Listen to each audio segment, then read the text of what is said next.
When is a door not a door? Well, when it's ajar.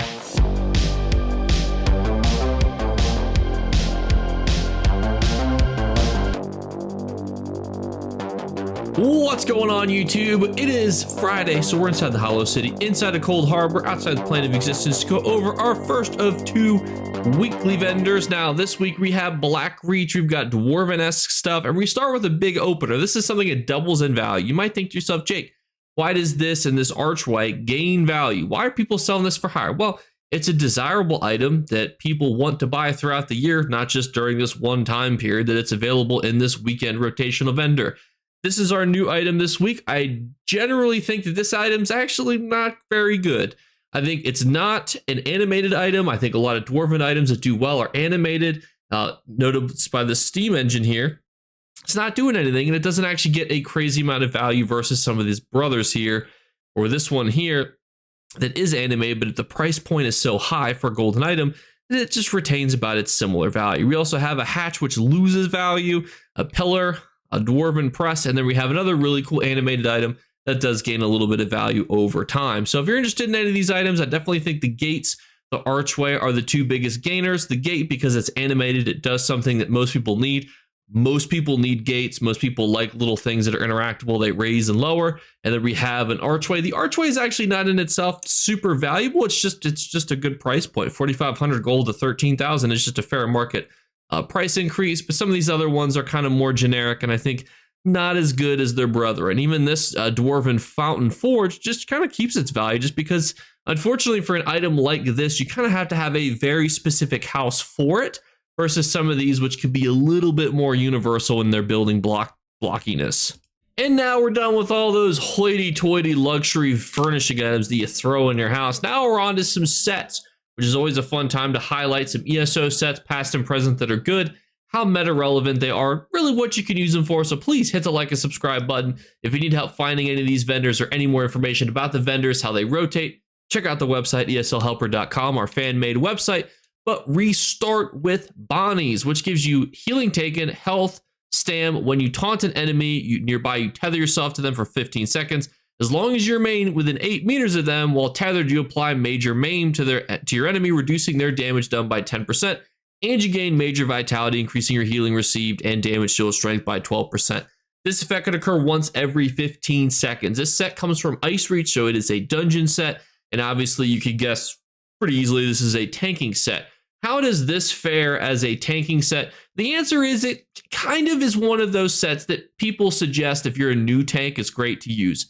Why is that? Well, you're taking less damage because you are reducing the damage that they're doing, and you're also increasing your healing received and damage shield strength. All things that can kind of help somebody getting into tanking. The problem is that high-end tanks don't really need a set like this or use sets like this. Generally, tanking goes from trying not to die as a tank to just killing everything as quick as possible and buffing yourself and debuffing the enemy. That's kind of how tanking converts to as you get further into the game. So a set like this is great. So I'll give it a 7 out of 10 when it comes to that starter tank, getting into tanking, learning. Unfortunately, it comes from Ice Reach, so it's a DLC dungeon that you would have to complete to get this.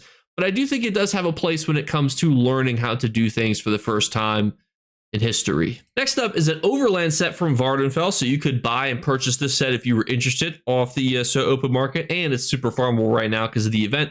It gives you weapon and spell crit. When you deal critical damage, you spawn a hunger that spews poisons to all enemies in front of it, dealing 58 poison damage and stunning enemies for 5 seconds. This effect can occur once every 5 seconds.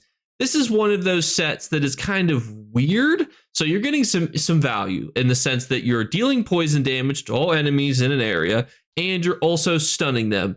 Now, a set like this is kind of problematic in the sense that, 58 damage over 5 seconds. Granted, you could stack that higher if you had higher weapon and spell damage.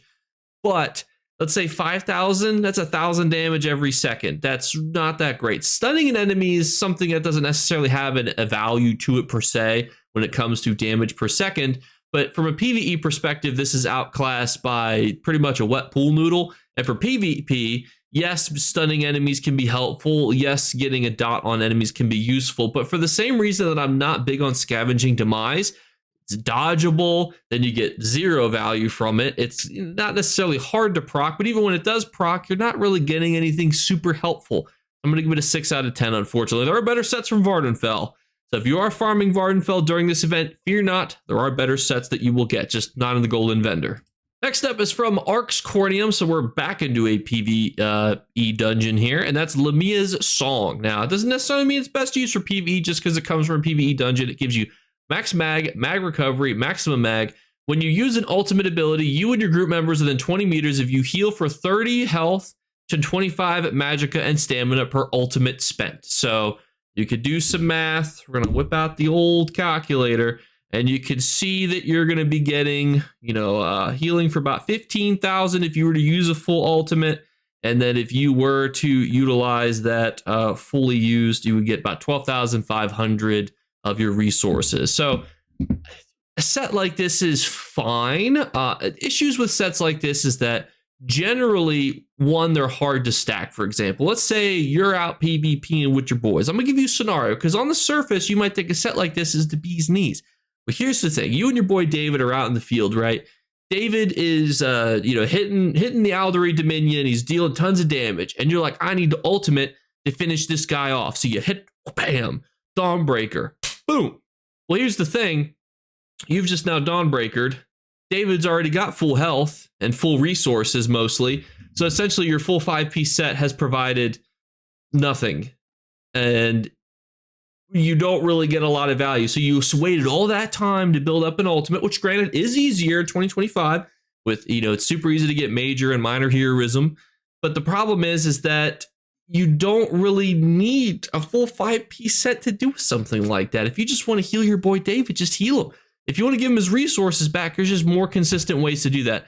A set like this requires coordination, and it requires you to consider when you're dropping your ult, not just on when you want to kill something, but also when it's actually going to be beneficial. And that can be somewhat finicky to do in open world PvP situations. And for PvE, there's just a lot of better ways to do this. And I'll give it a 7 out of 10 because of it. It's certainly not offensive. And also, too, because the set before it rated a 6, and this one a 7, I can go, you 7, and do the funny thing. You guys will all like the video now if you're under the age of 21. Next up is Spriggans from Bankry, one of the most farmed zones in the game, but unfortunately because of that, Spriggans' value has plummeted from where it used to be. It's a very modest set. It gives you stam, weapon and spell, offensive penetration.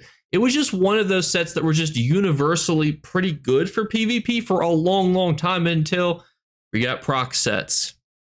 Everybody grew up, moved out of the home, out of all those base game zones, and especially the base game overland zones, and they just didn't need sets like this anymore. You just get better value these days. Now, if we ever return to like a no proc PvP era, then I could see a set like this going up in value. I'll still give it a 7.5. I think this is a set that you could still consider and make a good set out of. The problem is that you're just probably really not going to use a set like this, just because if you want offensive penetration, better ways to get that.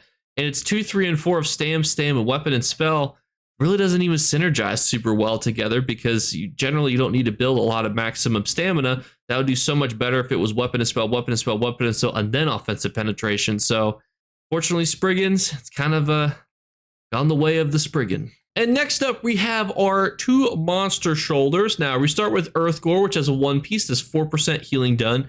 2-piece, when you heal yourself or a group member is on a 50% health, you conjure a pool of blood beneath them, removing all harmful area of effects and healing the lowest health group member in the area after 2 seconds for 52 health every 2 seconds over 8 seconds. This can occur once every 20 seconds and scales off your maximum mag or stam. Earthgore is just one of those support sets that used to be used a lot. Back when, especially, there was a lot more tricky way, veteran content that was really throwing people for a loop.